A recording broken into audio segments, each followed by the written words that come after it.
ഹരേ കൃഷ്ണ. ഈശ്വരനെ എങ്ങനെ ആരാധിക്കാമെന്നതിനെക്കുറിച്ചാണ് പറയുന്നത്.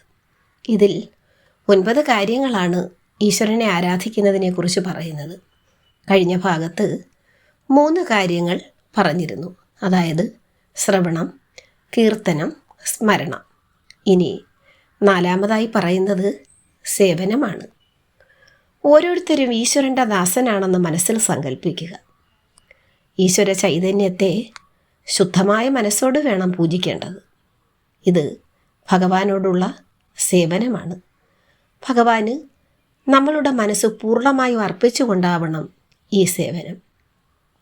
5-മതായി പറയുന്നത് ദാസ്യമാണ്. സേവനത്തിൻ്റെ മറ്റൊരു രൂപമാണ് ദാസ്യം. ദാസ്യത്തിലൂടെ തൻ്റെ ജീവിതം മുഴുവനായി ഈശ്വരന് സമർപ്പിക്കുകയാണ് ചെയ്യുന്നത്. തൻ്റെ ജീവിതത്തിൽ മറ്റാഗ്രഹങ്ങളോ ലോഭങ്ങളോ ഇല്ലാതെ നിഷ്കാമ ഭക്തിയോട് വേണം ഈശ്വര സേവ ചെയ്യാൻ. ഹരേ കൃഷ്ണ. ഇനി 6-മതായി പറയുന്നത് അർച്ചനയാണ്. അത് അടുത്ത ഭാഗത്താണ്.